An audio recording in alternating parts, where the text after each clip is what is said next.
There we are. Here I am. We'll be live. Hooray! We're doing it live! What? I honestly have no idea what he just said. I don't know. He blew his speakers out. I've had a little bit too much caffeine today. I'm sorry. Okay.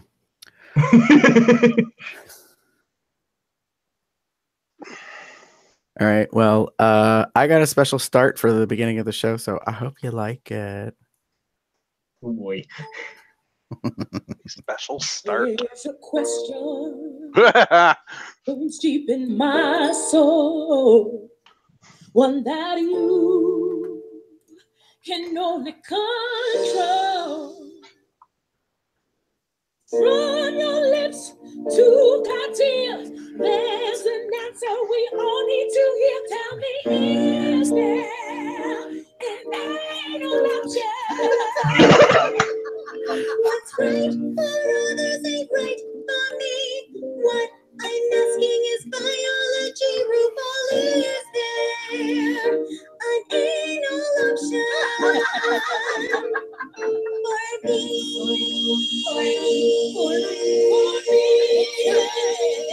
Five out of four doctors don't recommend RuCo Labs. So kids, don't do drugs. Just love yourself so you can love somebody else. You know I ain't getting amen.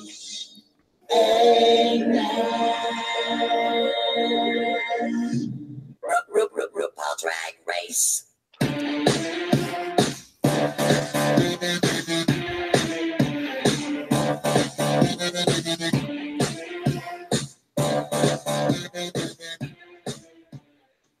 Hey, kitty girls, it's April 2nd, 2018. Welcome to Cubs Out Loud Drag Race T-Time Season 10, Episode number 2, also known as PharmaRuSical. Because drag queens got to do fucking Broadway musicals, apparently. For those of you that are not aware, I'm Gary, and with me is my ever-fabulous co-host. I am Chester. And we are joined this week by extra special guest host, Christy. Yay! Hello, everyone. Awesome stuff. So, yes, we have an extra special person with us, and we were a little delayed tonight, but yeah, so that was my surprise intro because that shit cracked my ass up. Oh, that entire sequence was fantastic. Yeah. So let's jump in for tonight. So, Chris, you're going to lead us off in each of our discussion topic areas. So the mini max, which is thoughts on the episode. For you, what did you think of this week's episode? So, and I kind of talked about it earlier today in the Telegram. That the episode was good. It was interesting to see, again, Broadway musicals. Gotta love it because we gotta have our musical moments. The interesting thing about it is that the entire episode gave a sense that Team Vixen was gonna suck and Team Asia was gonna win, and then at the very end, they're like, "Nope, you're done." And it completely flips it on its head, and it was kind of weird to me because I actually was kind of thinking, I kind of thought that Asia's team was going to be a lot better than I expected because that was a mess. So I agree with you 100%. I was thrown off because they went first. Yes. And as we're watching it, I'm like, wait, I thought it was the other team. Like I was so confused. Yeah. By what I thought were some obvious errors. I was like, what the hell is going on? And I thought, and then like it just kept going and it kept going. And then I was like, oh no. It's just like, not that great. It was like seriously one of those just train wreck moments that you just couldn't look away. You're like, what am I watching even at this point?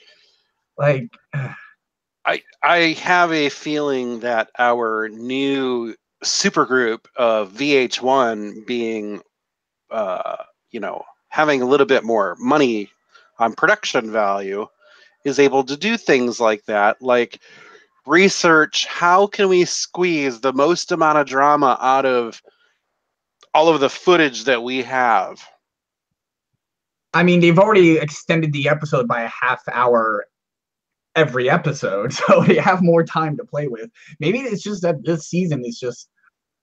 Maybe that's just something with the season. Maybe it's gonna be a lot more drama-filled than we originally anticipated. Do you think that has something to do with the particular contestants that are on this season? I think so. I mean, we obviously have the whole Cracker and Aquaria stuff that's going on.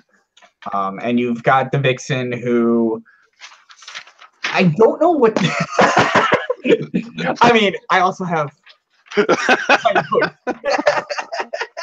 actually have notes. We have all that stuff going, and Vixen is gonna be fantastic for the season because she's such a whistleblower and because she's gonna bring that drama and not give a damn of what anyone thinks, and it's gonna be fantastic to watch. I'm just afraid it's gonna get old quick. Which part will get old quick? Vixen just continuing to poke and prod and get people to say shit. Maybe that's part of her strategy, though. It could be. If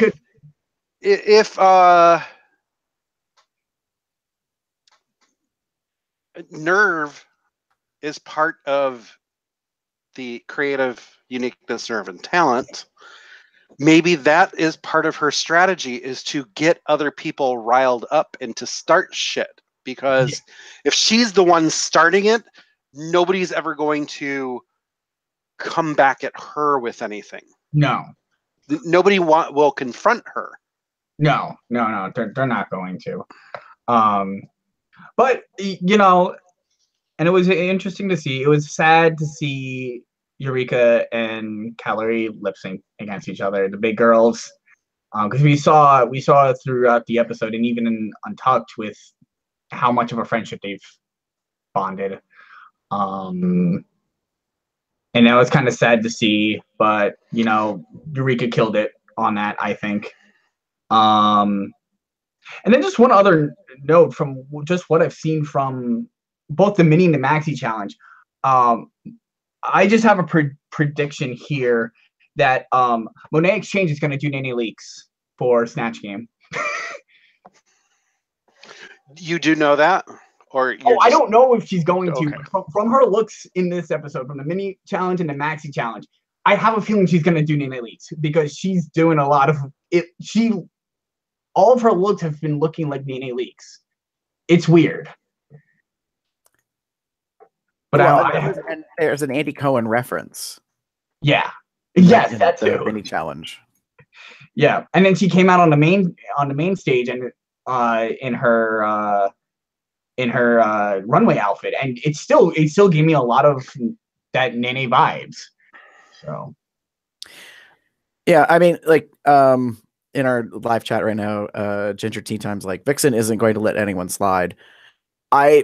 This is the way I think. I think Vixen sees that there has to be a keeping it 100 level, like, to the show, because she flat out said, I think it's in the second episode, she was like, I don't have time for that last season. Like, this was her exact words, but it was kind of like, this kumbaya, sisterhood, family, everybody gets along. That's bullshit. Like, no. Best friends race. Yeah. So I was like, oh, okay. We know where you stand now, girl. I mean, it's going to be fantastic to watch. I love it. I'm going to love it. I can't wait for... I need that, the clip of her when she goes, no, too vague. I need that as a gift, as a reaction image to send to everybody who vague books on Facebook. I will send it to you because I've got it saved. Oh, and I've already used it once. Yes. That was vague booking about whatever bullshit they were talking about. And I posted that. No, too vague. I think we've been waiting for some kind of reaction for Bang Books on Facebook, and we finally fucking got it, and I love it. Well, and to be fair, like Drew says in the live chat, like he dislikes Vixen because of her kind of the way she's coming across. It seems like that's all she's about. Like there isn't, and I get that because to be fair, there's not a lot we're getting out of Vixen from the edit outside of this, like in your face, like you need to be authentic, like accusational kind of tone. But on the flip side of it, you know, or in comparison or put with it, like Drew says, there's a difference between being bitchy for truthfulness and just being bitchy to be a bitch. And I think Vixen's kind of walking the tightrope line a little bit on that one. Like, I think so far, she is very much like holding everybody else to task. Now, this could be part of the storyline edit because it's a reality competition show. She may have a horrible acrobatic fall from that tightrope where she gets called out on something for not being truthful later on. Yeah, it could definitely happen. I mean, I can definitely see that coming up a lot. All it takes is one slip up, and now it's back on you. So, yeah, I mean, and I think that's kind of happened in the past. I mean, we discussed it in season 9 that I said there's something about Valentina, like everything's just too perfect. Yeah, and then you said that on our very first episode that there was something off with Valentina. Well, I was bothered by the fact that she like was so perfect, like so well composed. Everything was like she had been coached. And that was in the beginning of the season. My biggest beef was I was like, if a bunch of previous queens or the production staff or somebody is like literally making her the one and she just, no offense, coasts like and comes through at the end, I was going to be really irritated because I was going to be like, then why bother? But when the accusation came, I think one episode ahead of when Maskgate, Maskgate, you know, you know, Valentina, take that thing off your face. I'd like to keep it on. You know, when that came one episode before, and I'm completely drawing a blank as to who accused her of falling. Was it Farrah? One of the other queens says something about like, you know, that she's not that perfect or something. Like it was a teaser and it was a bit of a stinger and I paid attention. And I was like, oh, I'm going to have to go back and watch now. Yeah. I thought it was a giveaway. Like in an edit, I was like, I bet you any amount of money within 1 to 2 episodes, some shit's going to hit the fan. And sure enough, Valentina fell hard, like the hardest. Like, it's so funny because you think about the scandals and you're like, okay, so we've had double eliminations because girls didn't know the words. We had Charlie Hyde standing in one place. We had Willem throwing up on stage. Like after getting DQ'd. Right. Like, I mean, there's just all this stuff. And then we end up with Valentina refusing to like take her mask off and then like not knowing the words. And I'm just like, wow. Like, so. And other shows do stuff like that too. Like when somebody's going to have the downfall episode, you'll sometimes maybe catch it a couple episodes beforehand. I see it all the time in Survivor. Like you get the person who's on top, you start seeing a little bit of crack and a little bit of fault, and then a couple episodes later, they're gone. And that's pretty much what was here. And I'm going to be keeping an eye out for that for the Vixen and for a few of these girls. Like who am I? I'm a fan of Monet Exchange. I'm waiting for her. I want to see more from her as well. And Yuha as well. I want to see more from Yuha, but I'm waiting for it to see what ends up happening with them as well. So you just brought up an interesting point about how other reality shows do this, particularly with their confessionals. They say something and it doesn't really seem relevant at that time because you're in the moment when you hear them say it. But it's always later on that what they said in the confessional makes more sense and it kind of gets tied in. I know in my own damn head that those confessionals are recorded after the show has been recorded. Yeah. They are watching the footage. the producers are feeding them questions to respond to particular points. So I know in my head when it happens. Yeah. But that doesn't necessarily mean that while I'm watching it, my head thinks that way. Because if you go back and Trixie in All Stars 3 saying, oh, this person's going to get kicked off, this person might get kicked off, it's probably going to be Chi-Chi. Knowing Trixie, she's making a joke about it. And of course, Chi-Chi ends up staying that episode. Yeah. And it's interesting to see that as well, because it's also one of the things I found to pay attention to is what they're wearing. Because if you start watching a confessional and they start changing costumes every time they cut their clothes, every time they cut away, it's being filmed at different times. What's a pickup shot? What's later down? Because I mean, even some shows they'll take confessionals that were never used in previous episodes and just put them here because okay, this kind of conversation is relevant now. Yeah, there's been accusations of that I've read online. Like, I don't really follow Reddit and I avoid it, but I've had other things where people have kind of talked about that very thing. And there's a podcast, there's a drag race podcast show that I listen to, and it's interesting because they actually clocked in last season that the edit had Sasha out of timeline order because they were showing something from the mirror and her eyebrows were different eyebrows from a different runway. Yeah. And they were talking about it in this podcast, and I was like, okay, like there's a part of me that's like, I obviously don't pay close enough attention or that close of attention to catch a detail like that. Cause I was like, oh, all right. But they were all riled up because they were like, that has nothing to do with the current conversation topic. Like, you put that into the show. Blah, blah, blah. And I was like, okay. You see that a lot in Big Brother, because if a funny moment happens, they may show it later in the season, but the people who are involved in it probably got kicked off already. They will go in and digitally edit out people out of scenes that would have been in plain view. See, show it at a certain that would annoy the hell out of me. I understand that you have to, if they were to just record bits and pieces, everything in timeline order, it wouldn't be very exciting. It'd be kind of boring, actually. So I understand that they have to pick and choose and where they need to put stuff, but to actually manipulate the real live images and footage, that's not right. I get way too into reality shows in terms of edits and that kind of stuff. It's interesting the kind of things you find out. Yeah, and that's the part I probably struggle with the most now is we're at season 10 and I've watched all the seasons, and including the Untucks, and watched Drag You, and so it's frustrating to me because I like it for the entertainment and I prefer it to be more real than reality, quote unquote, that they've been manufacturing some stuff.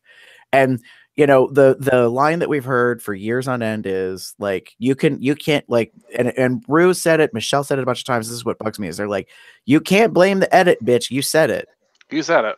Right. But context is important. So to take a audio clip of someone saying something in the workroom and overlaying that on something that's being shown on the runway, like that's not the same thing. Yeah. Like yes, if you're on a show like this, and I mean, which season did that come from? Because I think that was Fifi. It was All Stars 2 when I really started seeing that start coming up. Yes, you do need to take some responsibility for what you say on the show, and yes, there are times that you can't blame the edit for, but then there are times that yes, you can blame the edit because it's the way they just manipulated and put things in order.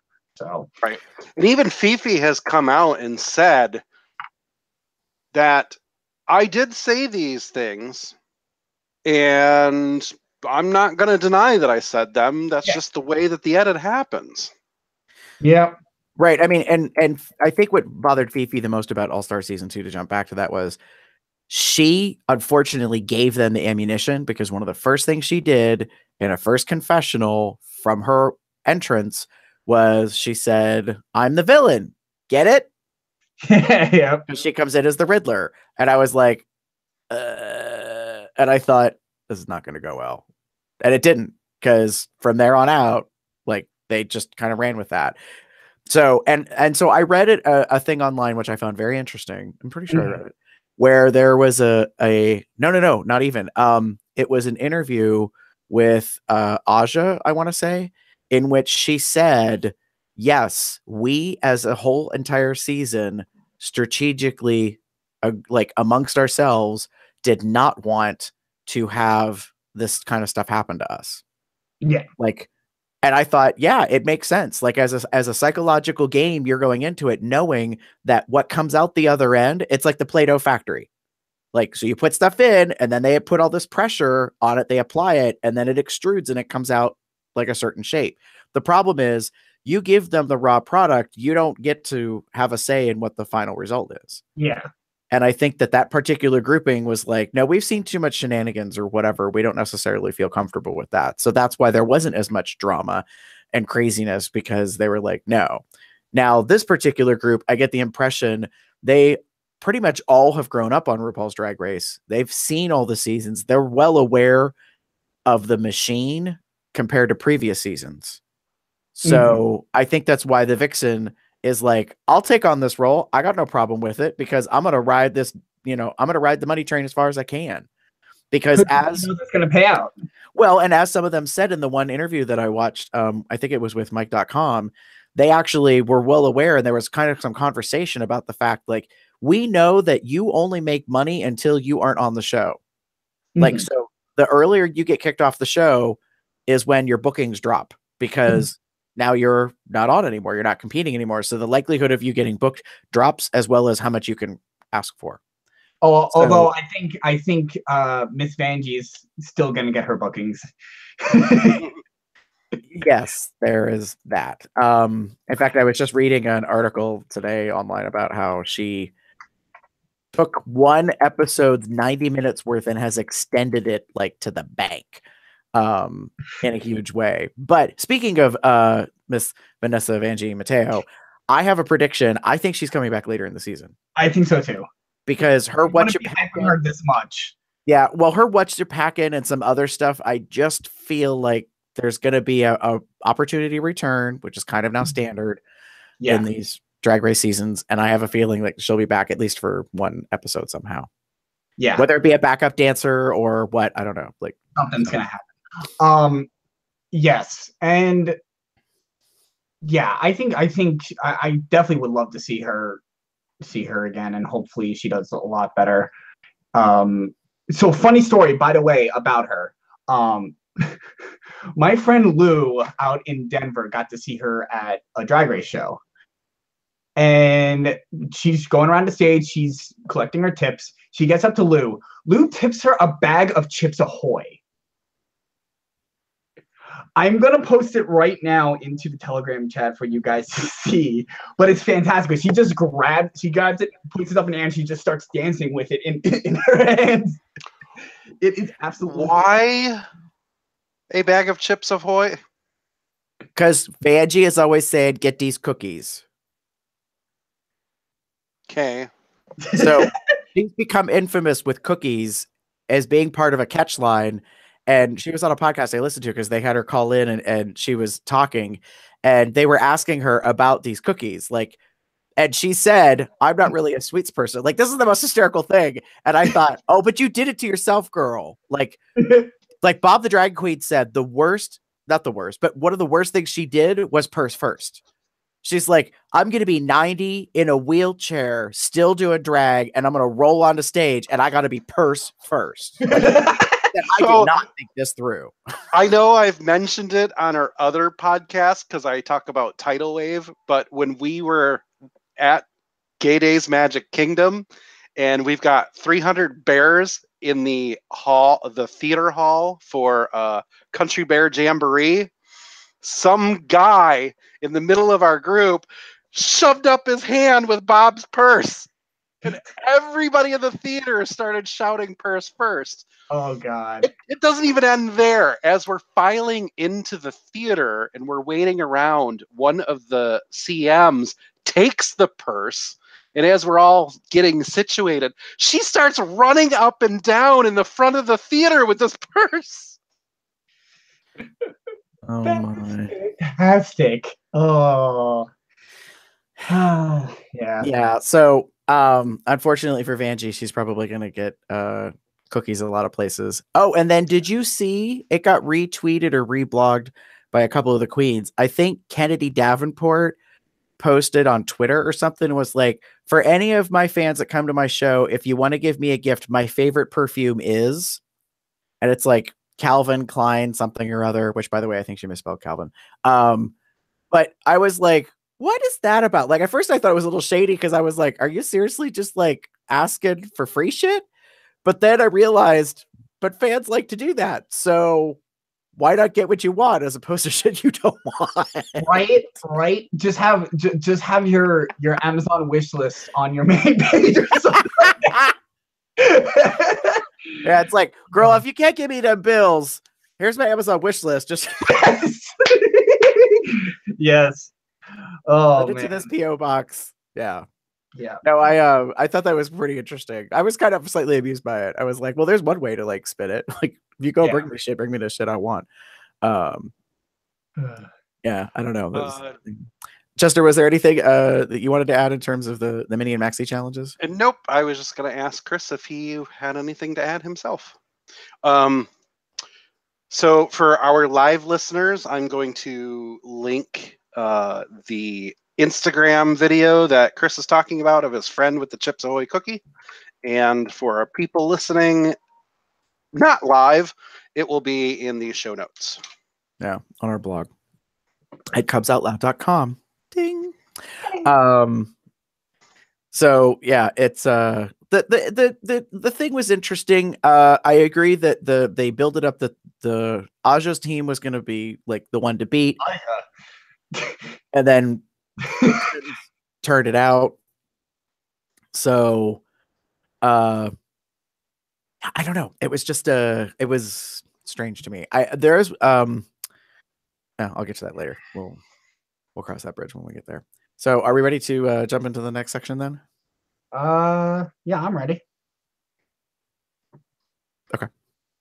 Well, if you're not watching Untucked, you're only getting half the story.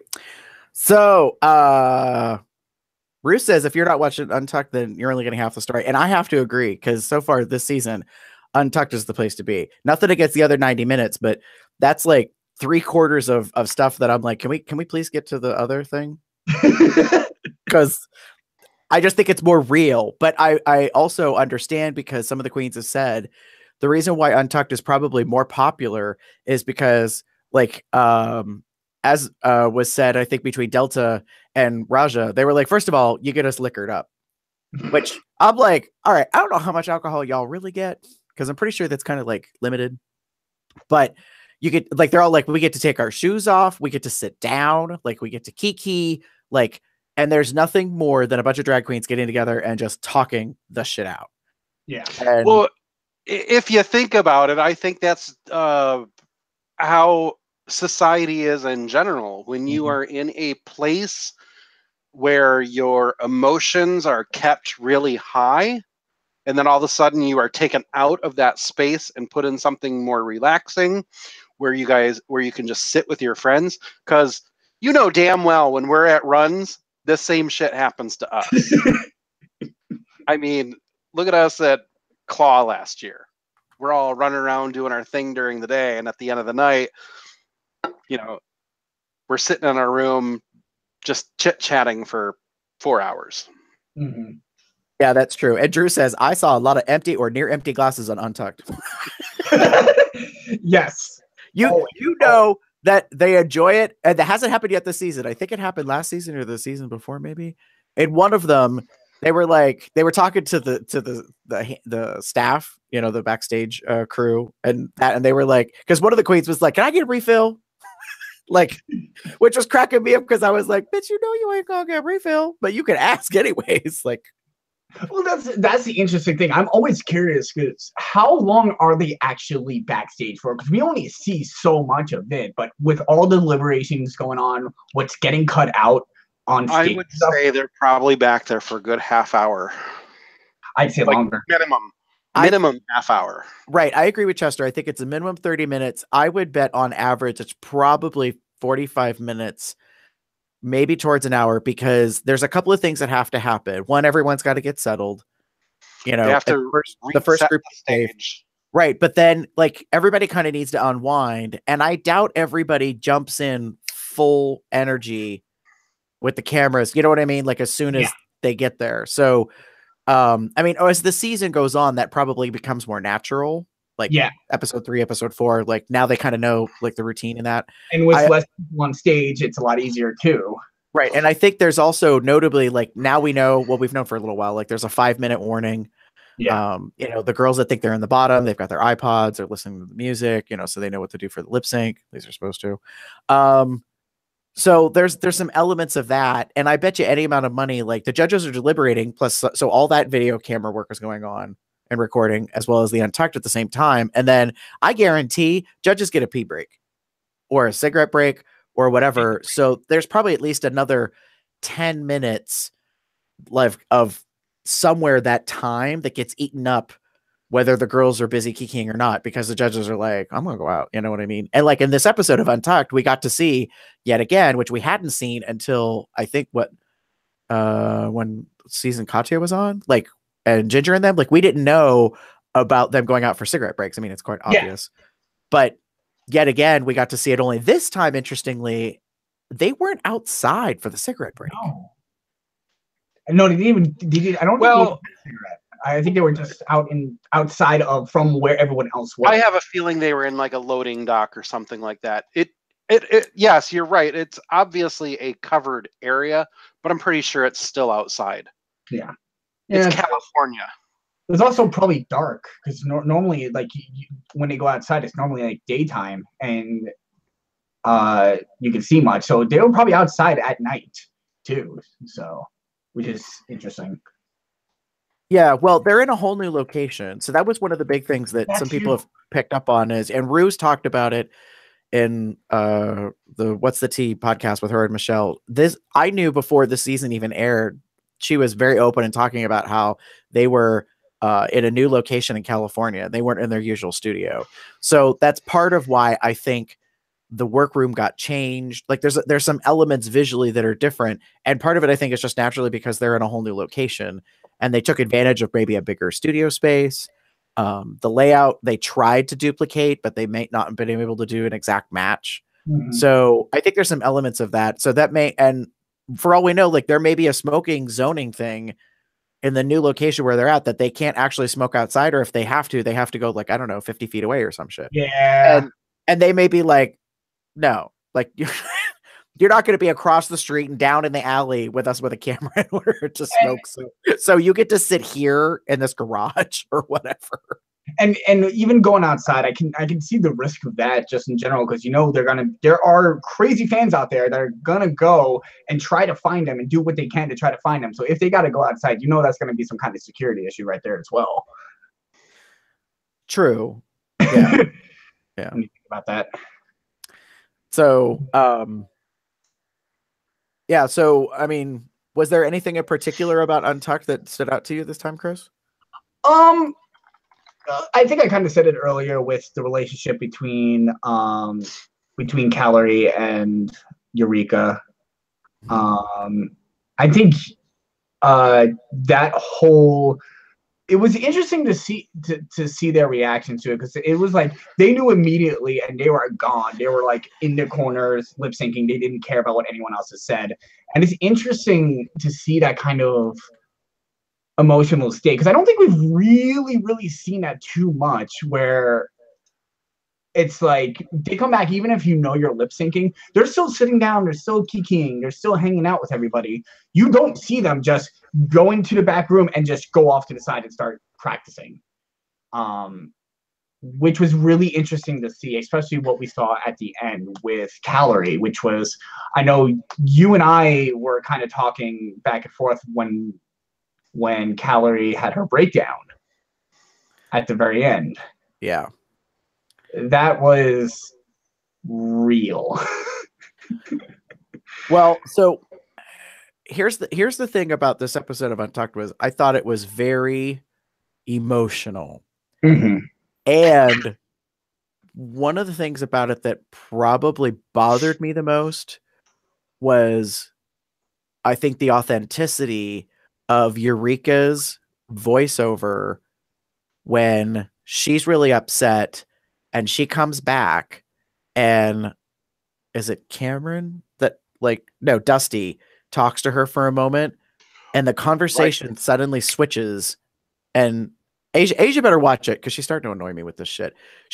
This episode, she really made it a lot about her, it seemed, and I was not down for that. And so she starts talking again about how it's her team and the comparison to the choreography and all that crap. And Eureka's voiceover is, they don't care about my feelings and how I, blah, blah, blah. And she goes away and goes back to listening to prepare to lip sync. And I was shocked. I was like, whoa. I was like, I don't think this is an edit. I think this is the truth. You can't really make this up that they were ignoring her. Exactly. And I mean, we kind of saw it during the episode with Asia, basically the Asia versus Eureka dynamic as well, because they had some words against each other, and then they just come right out of the critiques, and Asia got really high level reviews from that critique. It was one of those situations where if their team won, Asia would have won. Versus Eureka, who got read completely. And now you're actually when you see that kind of drama during the show, you can okay, what of this is real? What if this is played up for the cameras and stuff? And then you get to Untucked and you're still seeing that, and you're like, oh, this is something. Okay. But no, I agree. That was interesting to watch with her. And it was really, I felt for her. I felt for her and how she was feeling, especially since this was also the episode that she went home on her season. I think they said this was she didn't even get to lip sync when she went home. She just got sent home. And she's already talked about with this being a dancing challenge and her already struggling with having to deal with what happened last time on season 9. And then it's the same time frame in a performance challenge where she maybe go home. I can see why that emotion can come into play. So there's something that I want to say about Eureka's comment about people only want to talk about themselves and not really care about her. But I do want to point out one very specific thing, and that's after Eureka and Calorie were outside and Eureka came back in and Eureka walks up to the group, there's a moment where Dusty turns to her, puts her arm around Eureka, and says, and I don't remember the words exactly, but it is very, I'm here for you. Do you want to talk?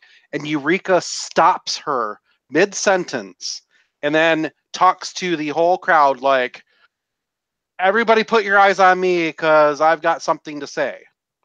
And it was just, to me, I found it incredibly rude to have done that to Dusty like that. And unfortunately, I don't remember exactly what Dusty had said. Yeah, I have to go back and watch it again. I didn't really catch that.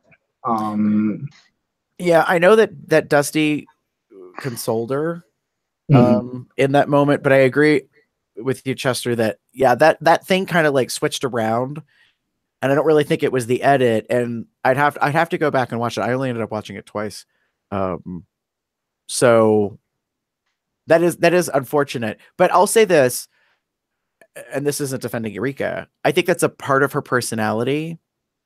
And I think it's a consistency I saw between both Eureka and Calorie that's disappointing to me, is that they're bigger girls, but they are self-conscious bigger girls. Like Eureka in her first season was all like, yes, blah, blah, blah, and I'm going to own it, and I'm the elephant in the room, and this, that, and the other thing. I'm the elephant queen.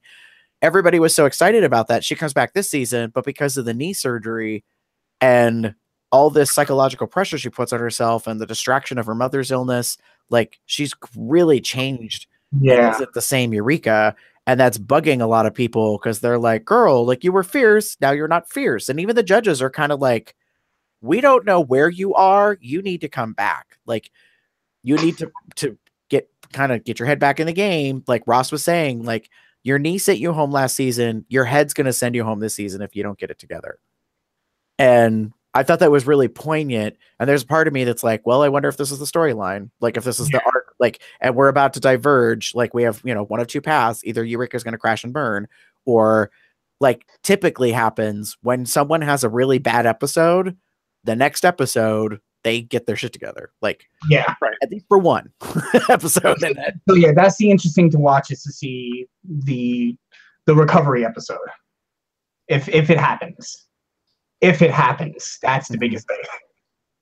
So, we also had with Monet Exchange's story about her mother and coming out. Was that Monet that said that? Monet, right? I thought that was no. It's Monique. Monique. That's gonna fuck me up all fucking. It's okay. You could just say Monet Hart, and then we won't know who the fuck you're talking about. That's so not right. It is Monique, because I remember I wrote down basically a couple words of each of their drag names, and yes, that was Monique, because all I had next to her was Cookie. Cookie. It was the Cookie Monster outfit. That's all I remember. but yeah, we had that whole situation with her whole mother now seeing her doing drag for the first time, it sounds like. So. Yeah, I mean, that was an interesting moment. I felt it was a little forced, and I don't mean that Monique forced it. I think the edit forced it. They spent so much time focusing on Calorie and Eureka and that struggle, and then being big girls and being sisters and being upset because both of them have to lip sync against each other. And it's almost kind of like, well, we got to squeeze this in. It's like you made a peanut butter and jelly sandwich, and at the last minute, you were like, shit, I forgot to put the banana in. Like, you know what I mean? So it felt weird to me that they kind of like they put that in there, because it seemed to me sudden where Monique brings this up and she has this whole comment about how it's heresy, like in her family and the church, like what she does. And the thing I love about Monique is she has vitiligo. So if you haven't caught it yet, that's the pigment situation where if you look, it's like over here on her head and a couple other places that her melatonin, or not melatonin, but her melanin level is different in her skin. So that's where you'll see like kind of like reverse birthmarking in a way. Mm-hmm. And so I've paid attention that like when she's in confessional, she's got full makeup on as boy. So her skin tone's like even and that kind of stuff. But then when she's putting makeup on, or like she takes her hair off often and untucked, you'll see. And that's the thing, is it builds up to this, and she had her hair off and she has this moment. And I was just really kind of like, I really like her. What I've realized I love the most about Monique is that she's so expressive. Like she screams and laughs like without like any kind of filter. So she's always like, like she's always like kind of freaking out or whatever. Yeah. And I realize it's probably pissing the other queens off, but it cracks me up as an audience member, like watching the show, because she has all these reactions to things. I think that's something about just Untucked in general, is that we get to see these other sides of the queens, and that's how we really become our favorites. Because we see them on the show, we see them in competition mode, and then when they get back to just relax, they like you guys say, they become more real. They take their shoes off, and they just become. That's where your favorites really start to really come through, I feel like. Mm-hmm. A lot of it has to do with things that make them memorable, because I started rewatching season 4 today, and the very first person eliminated on season 4, I don't remember them at all. I don't remember fucking shit about that person. Do we know who it is? No, I'd have to look it up. And then I don't even, like, they said their name and I'm like, oh yeah, that's right, that person was on there. Oh well. And then the second person gets kicked off, and again, I don't even really remember their name. I just remember the fact that they couldn't say apocalyptic. Oh yeah. So that was Alyssa Summers was the first one in season 4, and then LaShawn Beyond was second. Right.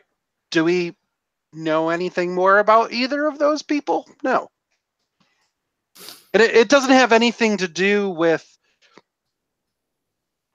their how good or bad they were on the season, because it has something to do with how well we, the viewers, can latch onto something about them, like Miss Vanjie, for instance. If she didn't do that whole Miss Vanjie, Miss Vanjie, Miss Vanjie, while she was walking out, would we care any more about that person? Would we remember anything else about her? We'll remember what? Her voice. Oh God, yes. Right. But that's I mean there's a couple of elements. It's like a cookie dough mix to me. Like there's a no offense. There's a couple of no pun intended is what I mean. There's a couple of elements that come together. Like her voice is very problematic for some people, I've noticed. Like it's very on-off switch, like it's very polarizing. So that's an issue. She's very dude, like very brusque, like kind of, I hate to say it this way, but like to me, I interpret it as like streets. Yeah. Yet she could paint a mean mug. Like she can really paint a beautiful face.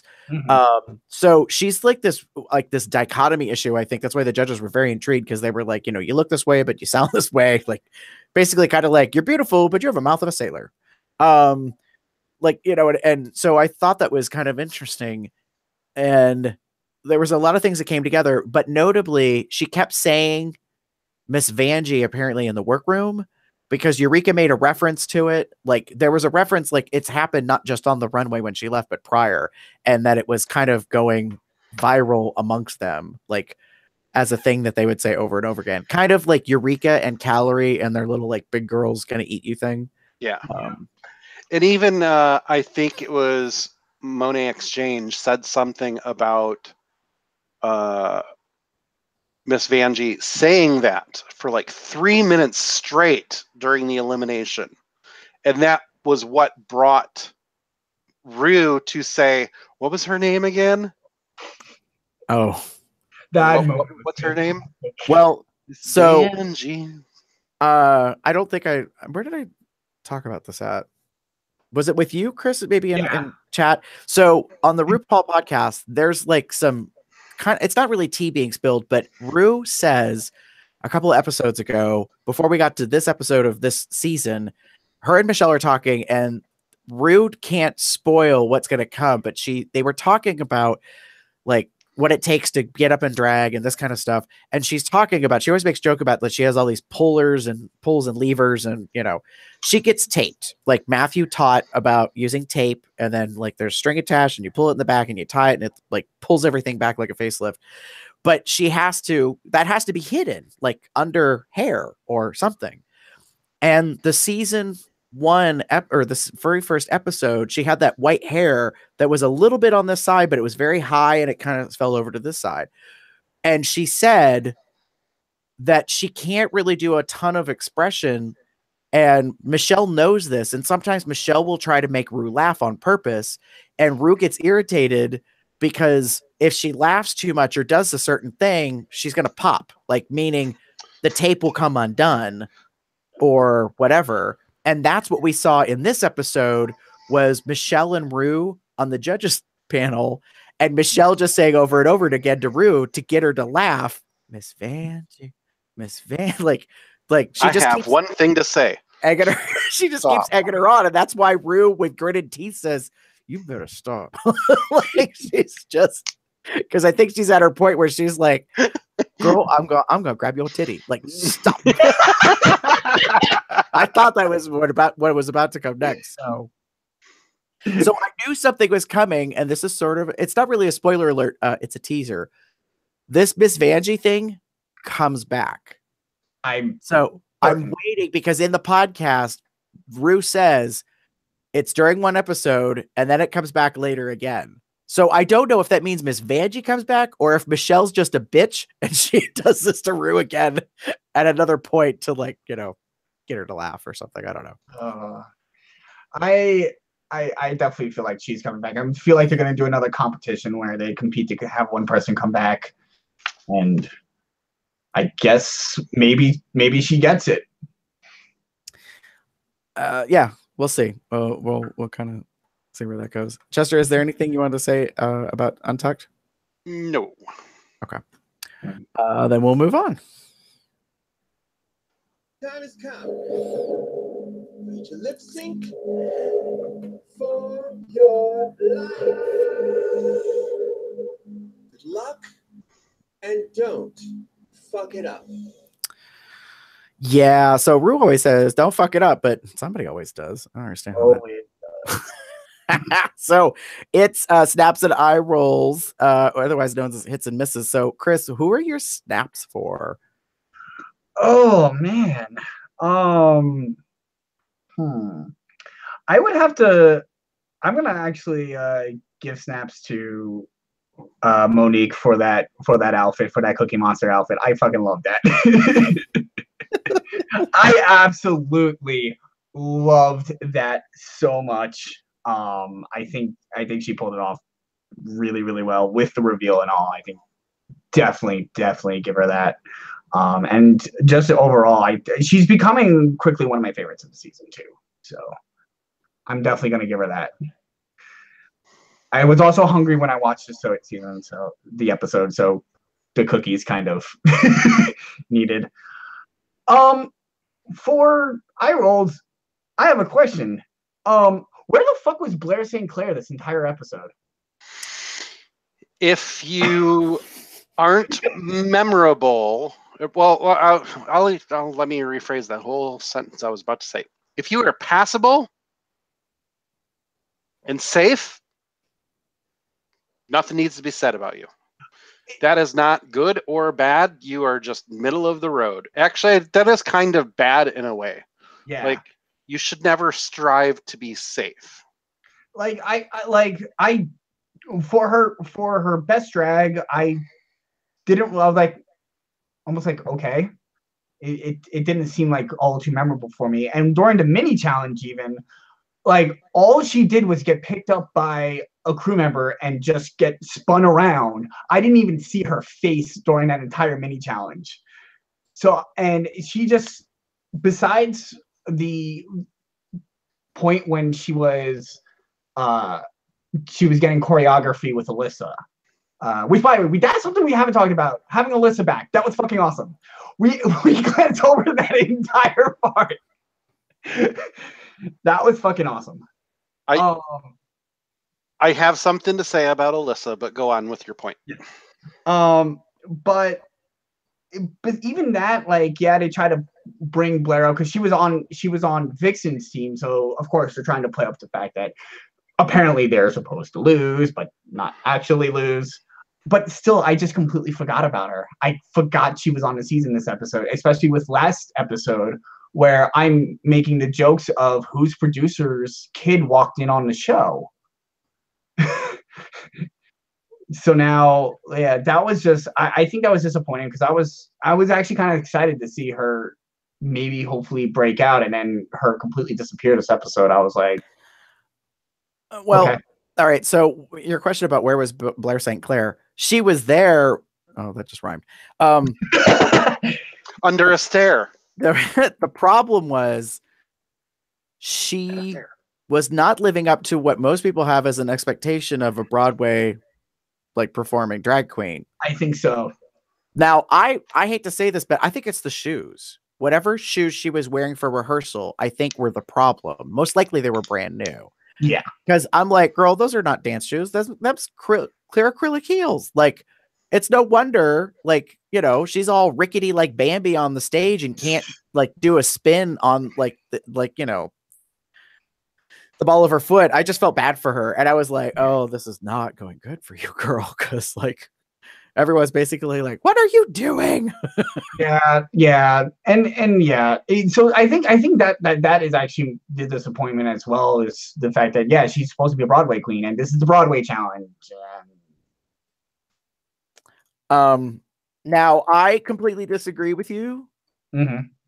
Chris, on the runway look, Okay.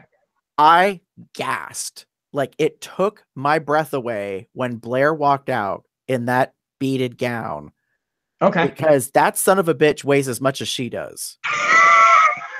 And she came out, she just looked like perfect pageant. I was Mhm. floored. And it's funny because Raja and Raven do the fashion photo review. Yeah. And Raven said, you can only bring 5 bags. And the bags have a limitation of 50 pounds at the airport. So this bitch just spent 25 pounds of a 50-pound bag on one gown. Like, which I thought was kind of funny. But I understood, like, for me personally, I was blown away. And then, of course, like Ross or whoever gets the really funny line about the bottom half is a hairy, like, homosexual Sasquatch. Yeah.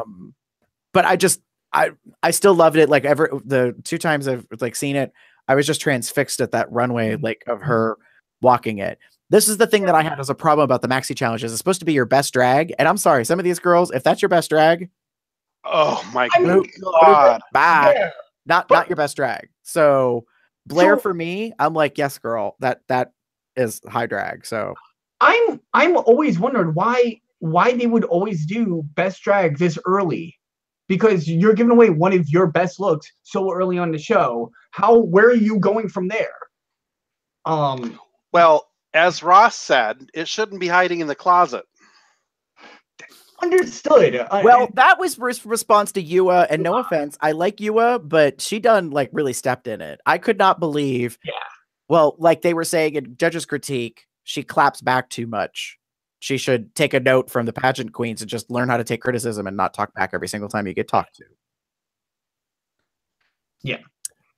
So, yeah, like I'm sorry, like I didn't care for Yua's outfit either. I looked at it and I was like, really, girl? Okay. Yeah. I mean, I liked it, but I was like, compared to a lot of the other stuff that was out there. Also, bodysuits. Well, I want to back up to Yua's really quick. I didn't think her look was terrible. The dress was really pretty. It was just, there was something about it that was a little off. Compared to other people that were on stage, she looked fucking magnificent. Yeah. Namely, Eureka. I don't give a shit that you decided to make a bodysuit and put tiny little panels of mermaid sequins in it, and that was your best fucking look. Yeah, that was awful. I agree with you, Chester. I did not like Eureka's runway. I was like, what are you wearing? Like, it's not even a Power Ranger outfit. It's so confusing. Like, and everybody keeps talking about how it was the best of the bodysuits and whatever. And I was like, it's not that good. Like, and what bothered me was she was like, I'm feeling myself and it's changing the sequence. And I'm like, yes, and it looks awful. Like, it's not in a pattern. I was like, girl, why didn't you practice in a mirror? Like, how to do stripes or like, well, that's what my big problem was. She's like, I'm wearing this bodysuit with panels of mermaid sequins or mermaid fabric or whatever she called it. It's the fabric with the sequins on there that you can flip up or down and it'll change color. Right. I didn't have a problem with that. What I had a problem with was how little of it there was. Because she's talking about, I'm feeling myself. And you look and you're like, oh, so you've got a tiny little handprint here that doesn't even look like a handprint. Why didn't you do the entire outfit in that material? Because that would have looked great. No, it wouldn't have. And here's why. You don't want that around your arms, like your armpits and the insides of your thighs or your butt. And she did it on her butt. And I was so pissed. I was like, girl, no. You don't get to have a dresser like at a competition or at a bar or at a gig where you can have someone help you. You are totally on your own and it's a competition. And I didn't see any of these other queens coming up and helping you fix your outfit and telling you, Eureka, like all your sequins are not going the same direction. Like when you go to walk out of the runway, like you should be pristine. And then you're going to zhuzh it up or basically fuck it up. Like it bothered the hell out of me. I was like, no. No, that was probably the worst look up there, and I can't believe they actually gave her praise for it. I was like, no. I It know. was, and she should know better. Now, I will say this because I got to give a shout out to Drew because this shit is cracking me up in the live chat. He goes back to talking about Yua, and he says she came out looking like Rita Moreno. I was waiting for her to start singing America from West Side Story. Jesus. God damn it. Well, I mean, but it's true. Like she's like Yua's a tiny thing. She comes out in those like, you know, platforms. The stockings were not very good. Like she has this ridiculous oversized fluffy, you know, tulle coat thing and this hair. Like it just, I think it needed editing and a little bit of refinement and something different. I don't know. But that just cracks me up. I was waiting for Oh yeah. No, I just when it came to it, I guess I'm kind of expecting more out of Blair. And that's why this was a bit of a disappointment episode for me, even though, yeah, as you said, but then again, her team won, so we didn't get to actually see more of her explanation of that outfit. We got to see her walk out on it and then go backstage because their team won. Right. Which is another reason why I don't like the fact that they're doing Best Drag as part of the team challenge when we're not really going to get to see half of the freaking outfits because they win and they go away. We don't get to see everything more of it because who knows, while they're walking around, there may be a part that we may not. That is a really good point. Yeah, I think it's just bad timing for that. I will say this about Blair St. Clair. I think she's the dark horse. You think so? I think she's the underestimated ingenue because some people are talking about how she has perfect skin. She's like elvishly sickly thin. And that's not like meant to be a compliment or a criticism. It's just an observation. Like she's tiny. And like that was the downfall in this episode was because she's running around in shorts and she can't stand up straight. So like the Pinocchio comment from Melissa Edwards was very like spot on. Yeah. But there's a part of me that's like, she may end up going pretty far and really being the surprise of the competition. And I'm kind of living for that a little bit because like, I like the fact that, you know, Monique is from, I think, Kansas City and Blair St. Clair's from Indianapolis. And I mean, I like Calorie, but she's got work to do. You know, I understand all that pressure she put on herself being from New Mexico, but it's like, yes, I'm a little refreshed with a queen who is not from one of like the coasts or one of the big Midwest center cities. No offense. Speaking of Calorie, because you mentioned it earlier, have you gotten to watch the What You're Packing? Yes. I am pissed I did not get to see that Power Rangers outfit on her. I had I didn't like it hanging on the hanger. There was something about it. I kept looking at it and I'm like, they fucked with that because it looks really skinny. It does. She's not that small, and Lycra only stretches so far. I'm sorry. Yeah, but I'm as a nerd, as somebody who pretty much religiously followed Power Rangers, I wanted to see that so badly, and I'm pissed. But here's my question: what category of the season was that going to be worn for? Because you know that they get the list of here's what to prepare for. What the hell was that prepared for? Well, all right. I hear you, Chris. Like that, I can understand why you're getting excited because I think you got a nerd boner. Well, you got a nerd boner going on, and I get it because some type of sci-fi fantasy, something or other that are super interesting. But then again, some of these girls pack extra things just to have something, just in case. Right? As a because Trixie Mattel in an interview after winning All Stars 3 said her final look was the last thing available that she hadn't worn. Oh, okay. She said, so everybody's giving me all this praise for this poodle couture, all black, nothing like what I have. Like normally, she's like, there's a reason why I wore it for that runway. It's the only thing I had. She goes, there was nothing else that I hadn't worn, which cracks me up to no end because she's pulling the pageant away. She's just kind of like, I appreciate the praise, but y'all need to know I had nothing else. So fair enough. I was like, okay, well, you got that going for you. So I don't know. We'll put a pause on that. We'll put a pin in it and see whether or not there's a reason that Kellery had it packed for a future thing that we don't know about yet. Yep, we'll see. Drew makes a good point in live chat. He said, would have been nice to hear critiques on all the high drag, which I completely agree. Mhm. I wish they would put more online of like deleted portions that we didn't get to see where they actually comment on everybody somehow. But I don't know.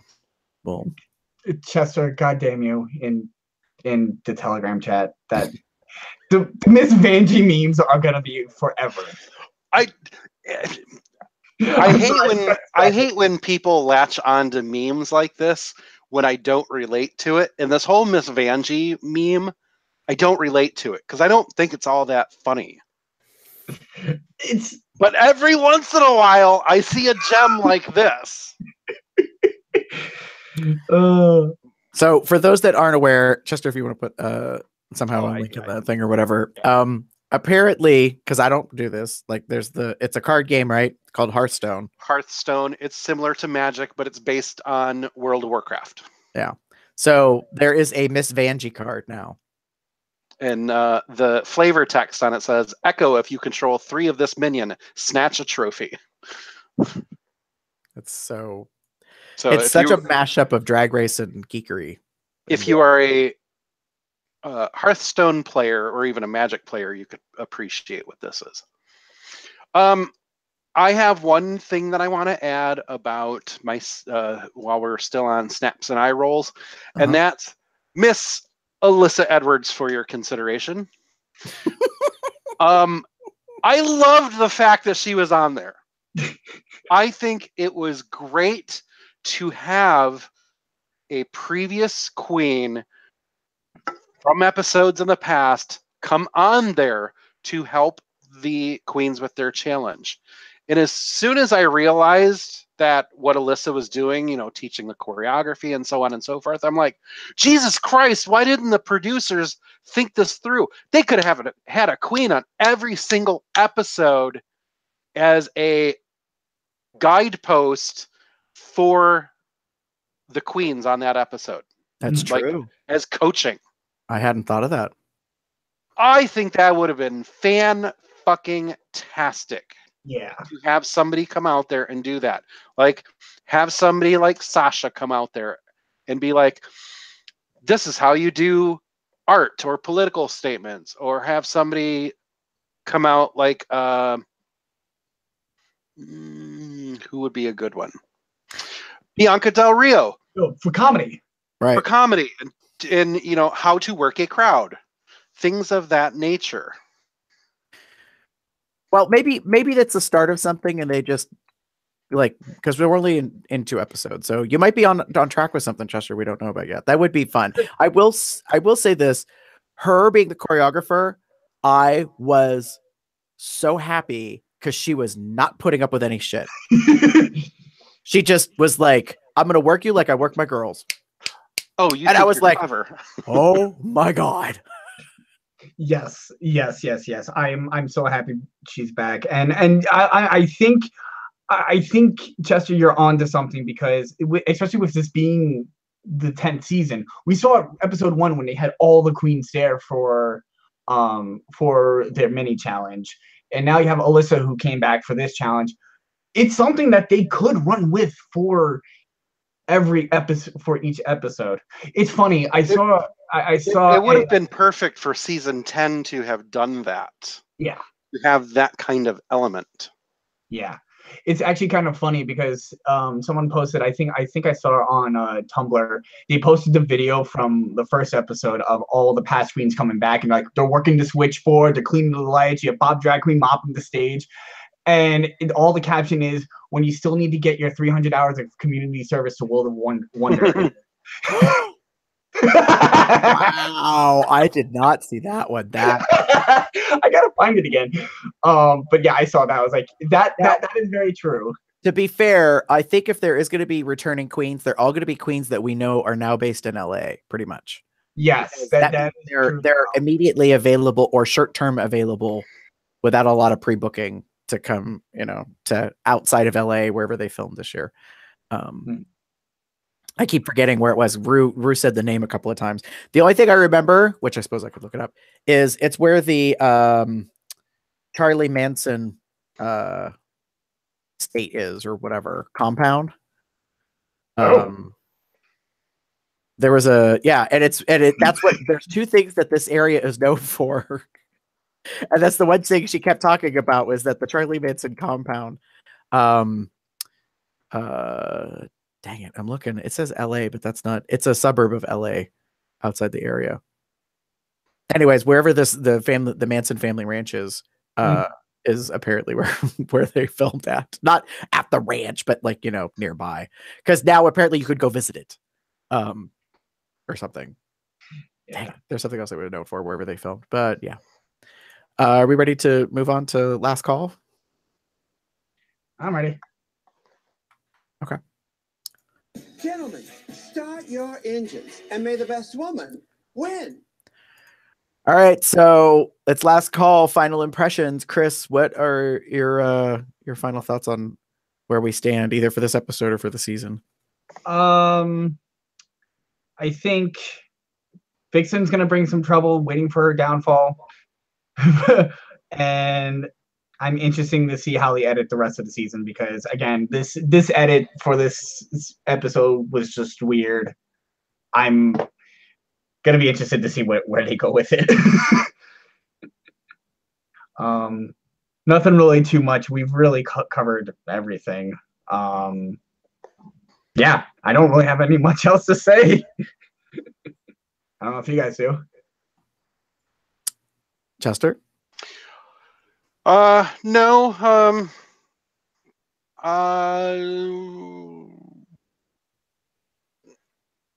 I'm glad that Calorie is gone. Glad might not be the right word. I wanted her to do better, and she didn't. Right. There was something that was said by somebody, and I don't know if it was on Untucked or the regular show or What's Packin' or wherever I heard it, but it was to the effect of, she's not ready to be here. And my whole thing is if she's not ready to be here, why was she there? Do you want my answer on that? Because they've ran out of talent, or No. Somebody got to lose.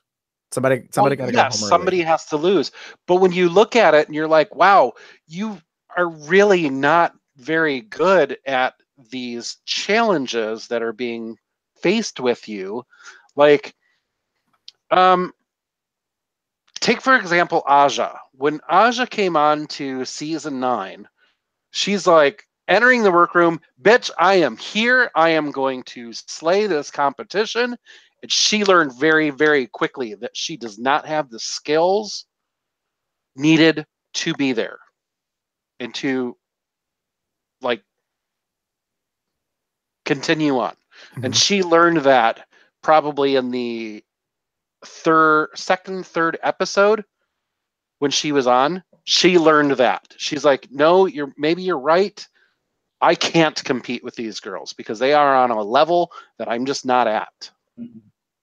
And that's how I feel Calorie was. Calorie came in there incredibly confident, but she was not at the same level of her drag aesthetic compared to everybody else.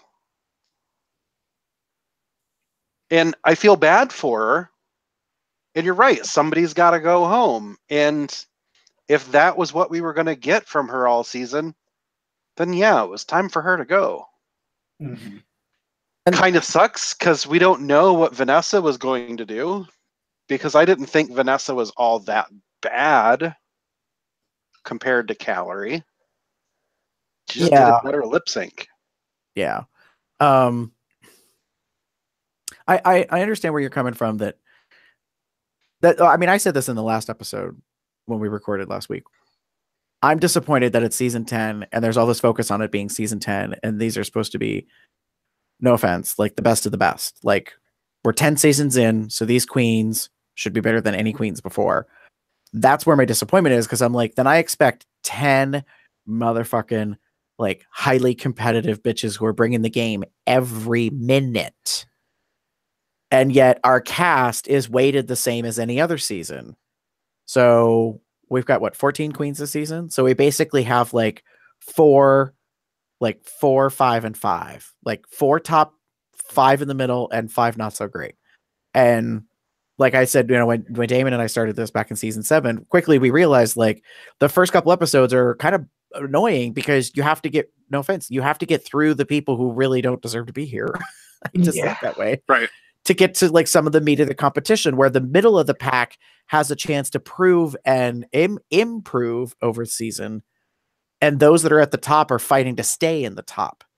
So it's so weird that it's weighted that way. And immediately I was kind of like, well, we got a couple of them that are going to, those are obviously the ones that aren't going to necessarily do very well. And that's the part that has frustrated me, because I was like, really? Like, I would have preferred a much more level playing field where I was kind of like, shit, like, I don't want any of them to go home from the very first episode. But I think that's what we always want. But, and that's just casting. Someone needs to be the first boot. Yeah. And it sucks that when you look at it, you still got to look for that quality that it looks like they didn't just wander onto the set, but at the same time, someone's got to be it. Well, and you bring up a good point, Chris. Like, we don't need someone who's so green that they just constantly walk around like, oh, wow, look at all the lights and the camera. You know what I mean? Like, I get that, but you can't tell me. I disbelieve, if this is true, I disbelieve that Calorie was so great in audition the whole way through casting, and then this is what we got afterwards. Like it's a switch or a bait or something. Like, no, I don't think that's it. I think this is authentically who she is, and they knew going into this that this is probably what they were going to get out of her. Not exactly this, but that they didn't necessarily have high expectations. Yeah. And that's not necessarily, I don't know. It's I'm just gonna have to learn to deal with it. I guess. I will say this as my final thoughts. I did not like this lip sync.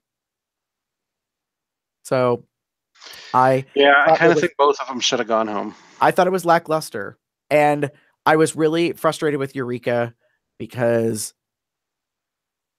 if I didn't know any damn better, I would swear she was on drugs.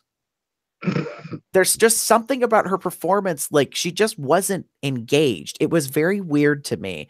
And like she's like, when she was backing up and she's doing this thing, and like some of the queens are like, yes, like they can tell she's getting her energy and she's really starting to live it.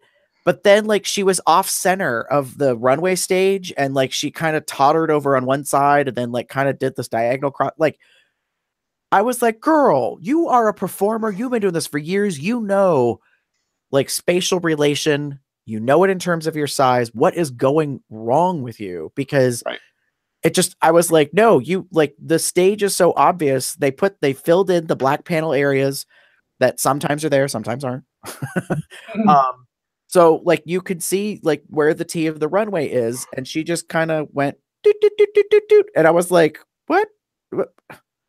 I don't know. It was just it was very odd to me. And I was like, I just don't understand kind of what's happening in this moment. But maybe her head just was so out of it because she was so distraught and upset. And I was like, all right, well, So I just hope for her sake that she's better. I've seen Eureka perform live. She was part of the Christmas tour that I got to see. She can perform and she can dance and she can do things. So it's so obvious, blatantly obvious timeline wise, that this was last year, relatively soon, I think, after the surgery. Like, that's the part of the storyline thread I think that's missing, is we don't know how long ago she had the surgery and she finished her rehab. That's part of what I think is the issue here, but I could be wrong. Yeah. No, I would probably agree that it's probably within a close time frame. I wouldn't doubt that it wasn't. Yeah. So we'll see how it plays out. I mean, and I haven't seen anything of what's coming up this week. They already started doing some teasers for episode 3. I haven't seen any myself. Yeah. So we'll kind of see where that goes with things. That said, we ready to close out for the show tonight? Mhm. Cool.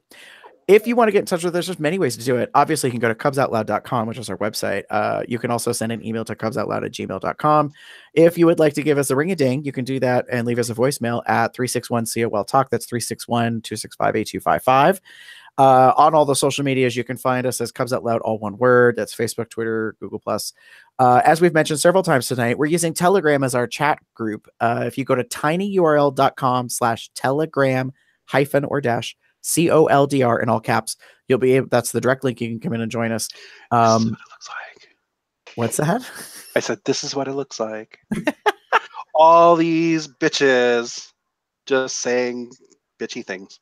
Well, so here's the thing I like that we're sticking. We have a rule in COLDR and Telegram chat that we try not to spoil. So we basically kind of have a 48-hour blackout embargo from when the show airs until we really start talking and spilling the tea about what we think about it. So we're trying to give everyone in the group a chance to watch either on delay, like DVR, iTunes, whatever. So I do want to say that I enjoy the chat because what ends up happening is somebody will see something like Chris, for instance, linking this video of his friend giving Miss Vanjie cookies on stage. That is something that the greater audience is not going to see. And I feel like our Telegram chat is special in that way because we find these little hidden gems all over and we share them with one another. Yeah, stuff that we see on Tumblr, stuff that gets posted to YouTube, that kind of, pretty much anywhere that's online, we kind of cross share it. So we spread the wealth of that knowledge. So yeah, that's pretty awesome. So thanks, Chris, for sharing the cookie vid. Yeah, that just randomly came up. Actually, it's funny because Vanjie actually re-blogged it on however you do it on Instagram. So it's been getting a lot more views lately. It was just too funny. But yeah, it was pretty cool. Yeah. Even our very own Chester has gotten some thumbs up and some comments or reblogs on some of his meme stuff over the past. Am I memes? Yeah. Sometimes I make good ones. Sometimes I don't make good ones. The two most popular ones were the one from Shea Coulee with the image from The Incredibles. Mm-hmm. With Frozone saying, "Where are my espadrilles?" And the most recent one was Ben de la Creme in her quote from when she did the Call Me Mother. Yes. But it's what the image? Sound of Music. Yes, it's the Sound of Music meme. Look at all the fucks I give, but I changed to booty like or pussy like wow. Yeah, about to end this drought. It's hysterical, authentically hysterical. And then I thought Chester was going to explode in a ball of glitter when Bendela ended up reblogging it. What? She was the first person. That's what made it great. I was like, oh my god, Bendela Creme retweeted that. Hey, you know what? It's one of the most awesome things is when we get to be fans and they appreciate and interact with us. Ooh, that reminds me. I'll tell the two of you something off camera later on because I don't want to say something publicly. Anyways. Oh God. Anyways, that being said, so also, if you did not know, Cubs Out Loud has a merch store over at zazzle.com/CubsOutLoud, and we're going to put a link in. We finally now have some COLDR swag. So if you're interested, I happen to have one of the very first shirts. So it's our COL logo. She got a crown, girl, and it says Drag Race. You can't really tell in the camera for what I use for video here. This is actually pink, but the lights are so bright, it kind of washes it out. It's a very nice light pink. But we have shirts. I think we've got a purse, a clutch, a fanny pack, coffee mug. We got some stuff in there. We don't have a palette yet of makeup, but I'm sure that might be coming eventually. Or some lip gloss or some shit if Zazzle ever has it. So You can check that out. If you hadn't heard, we're doing a Patreon campaign, so you can subscribe and become a patron supporter of Cubs Out Loud. You can do that at patreon.com/Cubs Out Loud. For as little as $1 a month, you can support us and help us in our goals to slowly and over time upgrade our equipment and that kind of stuff. If you get us as a podcast for audio or even video, you can rate us on iTunes. You can give us a thumbs up on Stitcher Radio. Basically help us rise in the ranking. We would greatly appreciate it. If you want to get in touch with any of us as hosts and guests, I can be found as Gerber73 pretty much anywhere online. That's GARBEAR73. Chester? You can find me on Tumblr or Twitter under the name The Pup Up There, or various bear dating sites across the net under the name Pup Shutter or Cupcake76. And Chris, what about you? You can pretty much find me on any app under PupRuCo. That's Twitter, Tumblr, Instagram, Growler, Scruff, whatever. With the exception being Snapchat, which it's Nabisco2K5. I still remember that from the last time I was on here. Is that because you like cookies? Because Oreo. Diorio. Well, I was about to say because you taste like Oreos, but anyways. Awkward silence. Horrible rumor. Y'all should test the theory. Anyways, we want to thank you for joining us tonight. We're going to exit to the new outro from the show, Miss RuPaul's Take Me to the Moon. It's technically called Rocket, but it's the new meme that's going viral for everybody's ears.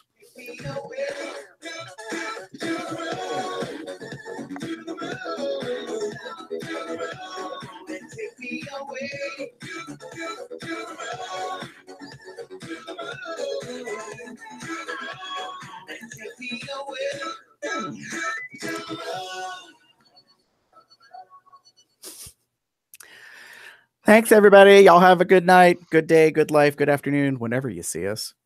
Bye. Bye.